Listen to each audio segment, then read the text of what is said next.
time on Landmarks, it surfs up on the amazing Amazon River. We visit the mysterious Easter Island. Mingle with tourists in the hub of Bhutan. And walk along the ancient Hadrians Wall. But first, as far as landmarks go, this is one of the most recognisable bridges in the world. Tower Bridge crosses the River Thames in London, close to the Tower of London from where it takes its name. It is a combination bascule and suspension bridge. Once London Bridge was the only bridge across the Thames, but as London grew, more bridges were built to the west. The area east of the bridge developed into a busy port. During the 19th century, East London became densely populated. Crossing the river meant a long journey west, and congestion mounted on these western bridges. Public pressure escalated for a bridge to be built east of the London Bridge. London Corporation formed a special committee to oversee the construction of a bridge that would not interfere with the river traffic. The bridge design was open to a public competition. They received over 50 designs. The evaluation of the designs was surrounded by controversy. And 8 years later, in 1884, city architect Horace Jones, in collaboration with John Wolfe Barry, put forward a design for Tower Bridge that was acceptable to all. Horace Jones just happened to be one of the judges. The design called for a bascule bridge 244 metres in length, with two towers each 65 metres high, built on piers. The central span of 61 metres between the towers was split into two equal bascules or leaves, which could be raised to allow river traffic to pass. The bascules weighed over 1,000 tonnes each and were counterbalanced to minimise the force required to raise them. 2 years later, work finally began on the bridge. It took 5 major contractors and the relentless labour of over 432 workers 8 years to finish the bridge, which was finally completed in 1894. 2 massive piers containing over 70,000 tonnes of concrete were sunk into the riverbed. 11,000 tonnes of steel went into the framework of the towers and walkways. Cornish granite and Portland stone covered the frame. The total cost was £1,184,000. When complete, Tower Bridge was the largest and most sophisticated bascule bridge ever built. Using steam to power the enormous pumping engines, hydraulic rams lifted the 2 sections of bridge to allow river traffic to pass. The energy created was stored in 6 massive accumulators so that as soon as power was required to lift the bridge, it was readily available. Despite the weight and complexity of the system, the bascules only took about 1 minute to raise to their maximum angle of 86 degrees. The bridge was officially opened on the 30th of June 1894 by the Prince of Wales, the future King Edward VII and his wife Alexandra of Denmark. In 1910, the high-level walkways, which were designed so that the public could still cross the bridge when it was raised, were closed down due to lack of use. Most people preferred to wait at the bottom and watch the bascules rise up. In 1976, the engines were upgraded, the steam engines replaced with oil and electric motors. The bascules are still operated by hydraulic power. Through the unusual design, the bridge has seen some interesting incidents during its history. One pilot, Frank McLean, had to fly between the bascules and the high-level walkways in his short biplane to avoid crashing during an emergency. A London bus had to leap from one bascule to the other when the bridge began to rise with the bus still on it. In May 1997, the motorcade of US President Bill Clinton was divided by the unexpected opening of the bridge. The bridge split the motorcade in two, much to the consternation of security staff. A spokesman for Tower Bridge is quoted as saying, "We tried to contact the American Embassy, but they wouldn't answer the phone." Tower Bridge is sometimes mistakenly referred to as London Bridge. A popular urban legend is that in April 1968, American entrepreneur Robert P. McCulloch of McCulloch Oil spent almost $2.5 million purchasing London Bridge. He believed mistakenly that he was buying Tower Bridge, McCulloch denied this. He removed London Bridge and reassembled it at Lake Havasu City, Arizona. Coming up, the amazing Amazon.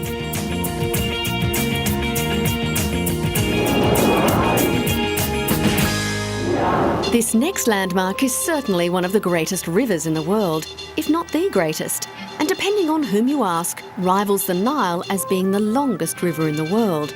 It is the Amazon River. South America's Amazon River is undoubtedly the biggest river, owing to the amount of fresh water it carries to the oceans. 1/5 of the world's river flow can be attributed to the Amazon. The Amazon is so large that it has its own currents and tides, including a unique giant wave. The Amazon's giant wave, known as a Pororoca, is a unique phenomenon that attracts surfers throughout the world. Recently, a 20-year-old Brazilian from the northeast state of Ceará set a new world record during the country's river surfing championship.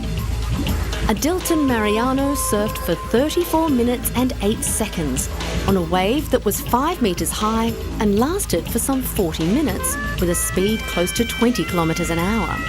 The previous record, also set by Mariano, was 26 minutes and 19 seconds. The river surfing event begins on the Araguari River in the city of Macapa, located 2,000 kilometres north of Brasilia. It differs from ocean waves in that it has two currents pushing across each other. As a result, the wave exhibits great strength and duration and repeats itself every 12 hours. I had a moment when I almost disappeared into the wave. I recovered and thank God I was able to overcome my limitations and take maximum advantage of the wave. At its widest point during the dry season, the Amazon River can be 11 kilometres wide. But when the river floods during the rainy season, it can be up to 45 kilometres wide. The mouth of the Amazon is more than 400 kilometres wide, longer than the River Thames in London. At no point does a bridge cross the Amazon.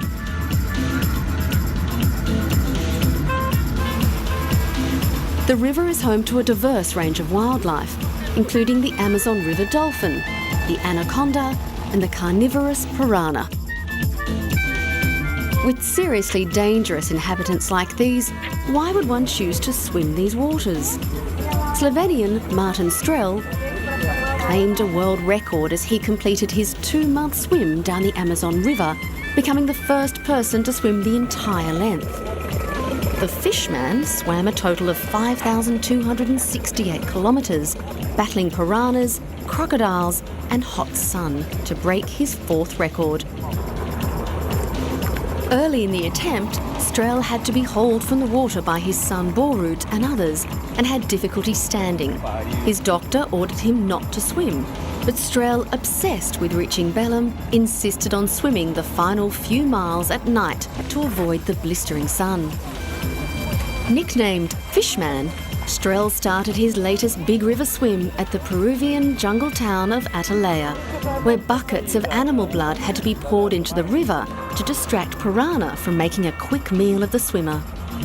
Strel had officially set a Guinness Book of World Records mark when he hit the 3,274-mile point and formally finished his marathon swim down the Amazon 4 days ahead of schedule.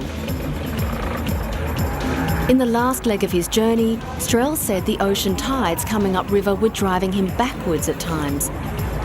The team was constantly at risk of parasites and disease such as malaria and yellow fever. Along the trip, Strel and his team had several near misses with pirate attacks and often had to steer towards swift-flowing currents to avoid being set upon by piranha. This resulted in Strel being swept away in a giant whirlpool once and separated from his team and boat another time. Hundreds of people were on hand in the Brazilian colonial city of Belém as an exhausted Strel, 52, made his final stroke and was pulled from the water. He was then rushed to hospital suffering high blood pressure and dizziness. Fantastic. He's a hero, an example. This is a great incentive for sports, for its social aspect. So I think it's brilliant who supports such a sport.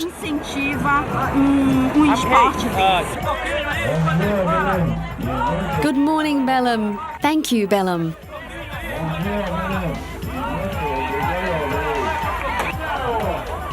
After arriving in Belem, Strel was placed in an ambulance and medics worked to stabilise his blood pressure, which was at near heart attack levels. It was the most challenging of Strel's big river swims. He has previously swum the Yangtze in China, the Mississippi in the United States, and the Danube in Europe. The Amazon is truly a magnificent and unique river by anyone's account. Easter Island, or Rapa Nui as it is known today, is one of the world's most remote inhabited islands. It is famous for its large stone statues, the moai. But while their stony gaze never shifts, life for the island's real-life residents is far from inspired, and now they are telling the Chilean government they have had enough. There are deep problems that have not been resolved since 1888. Cultural problems that represent themselves as problems in daily life.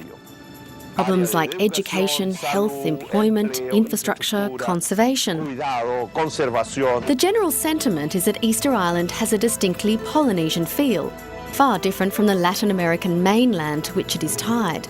Nobody is asking for independence, they say. They just want the island to be its own province, and the people able to elect their own governor. We worry some about the government because we are so far away. We are more involved in tourism here, and if the government provided some incentives, that would be good.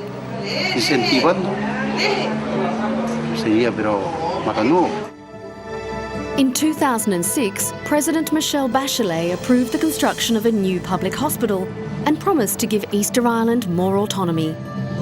While mainland Chile booms on copper exports as Latin America's economic star, life on the island is no beach holiday.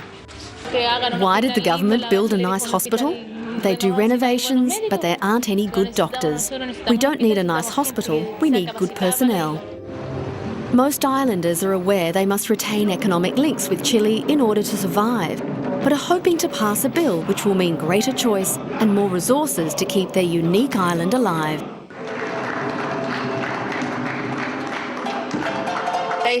Easter Island, Rapa Nui, is not just some distant place far from the continent. It is also the entrance door to Chile. With its beauty, with its culture, with its identity that captures everyone's attention, it makes it so that everyone wants to come and see its wonders, its culture, and its dances, amongst many other things. One way to preserve their unique culture is to effect the return of their moai statues. The purpose of the moai remains a mystery, but some scientists believe that they may have served a religious purpose. Carved by hand, out of the soft volcanic tuff by Polynesian colonisers as early as the 11th century, the moai is seen to stand grimly on guard over their island home, dotted around the coastline.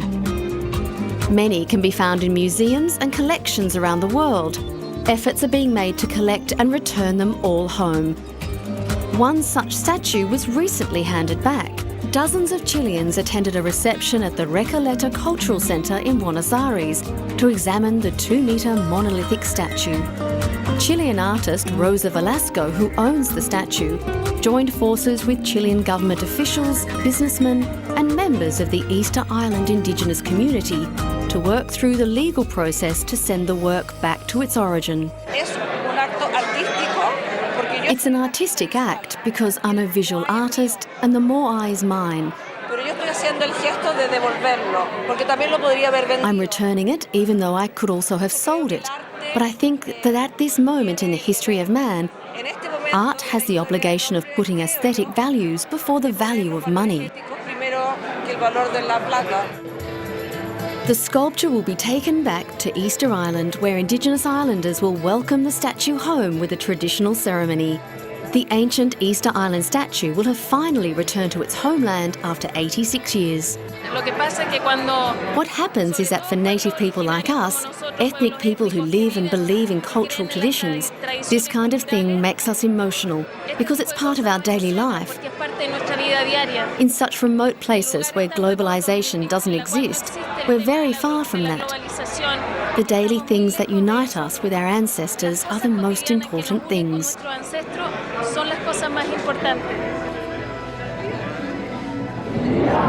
Coming up, Bhutan.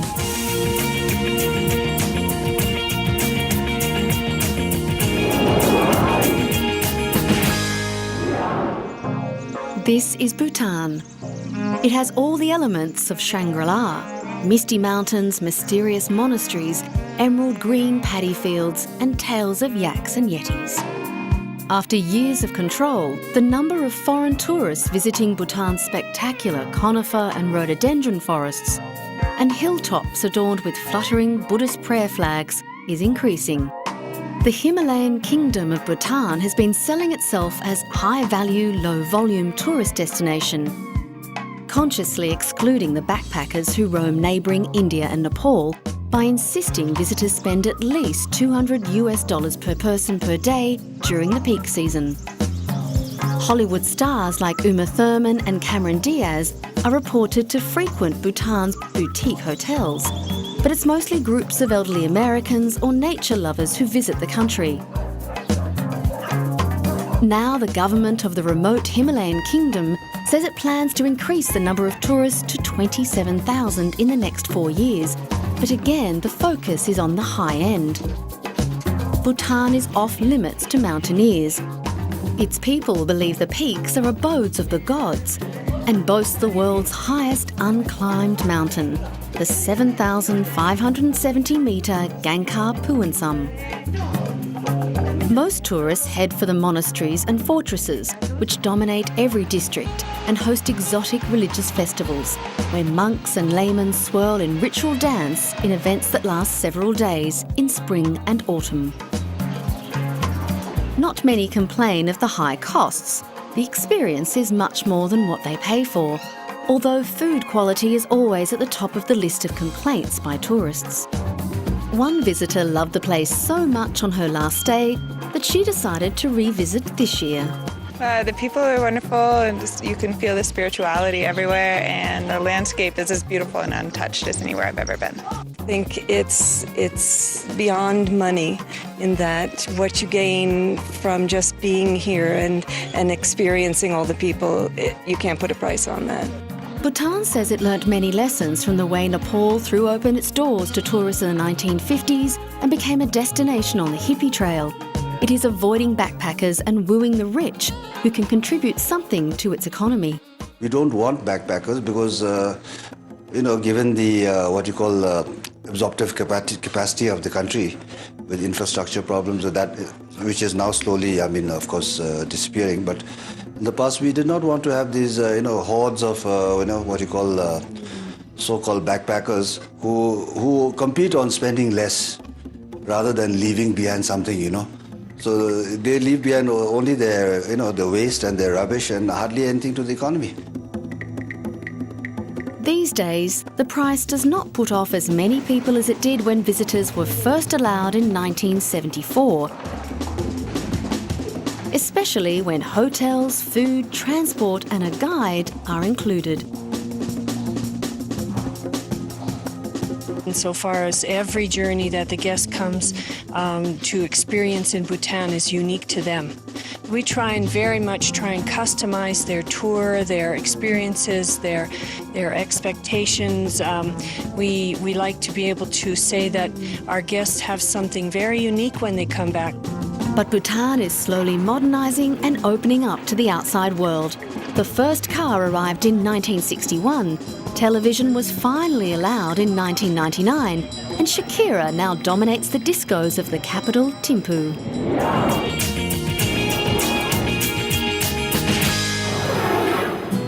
For the first time in centuries, it is now possible to walk the 84-mile Roman trail across Hadrians Wall in northeast England. The £6 million project to boost tourism and the local economy now allows visitors to the historic site to walk coast to coast from Bowness-on-Solway to Newcastle. Hadrian's Wall is one of England's most stunning and memorable monuments.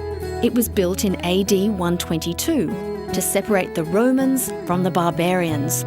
The World Heritage Site takes in some of the most rugged moorland and runs through some of the most beautiful parts of England. Hadrian, or Hadrianus, was Emperor of Rome between 117 and 138 AD. His reign was most notable for the lack of military conflicts. Hadrian chose to avoid conflicts at the edges of the great Roman Empire and instead erected permanent fortifications along the borders. The most famous of these is in Britain. We've established the link across the country for the first time since AD 411. To do that, we've had to build bridges. We've built 14 steel bridges, built incidentally out of the same steel as the Angel of the North. We've installed 200 plus signposts, 200 plus gates and stiles. We've worked with archaeologists, we've worked with historians and people concerned with nature conservation. Our aim has been to build a sustainable path that takes into account all of these factors. To mark the reopening of the wall, a reenactment took place with a legion of Roman centurions on hand to repel the enemy. The wall and its many fortifications and foundations was made a UNESCO World Heritage Site in 1987. It is the most visited tourist site in North England and is described as the most important monument built by the Romans in Britain. The £6 million investment to open up the trail includes new paths and bridges over rivers, which have been split up into 40 short walks. The aim is to encourage 20,000 new tourists to the area, boost the local economy and the English countryside. As people come and enjoy the assets of something like the Hadrian's Wall Trail, that contribute to the rural economies, the rural people, the rural communities on the way. So we can actually do both of the things that we set out to do, to improve the quality of life for people in the countryside and improve the quality of the countryside for everyone to enjoy it. Hadrian's Wall is 117 kilometres long. Its width and height was dependent on the construction materials available nearby. Made from squared stone, it was 3 metres wide and 5 to 6 metres tall.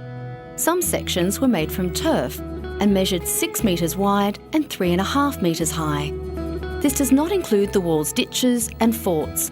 Some parts of the central section of the wall survive to a height of 10 feet.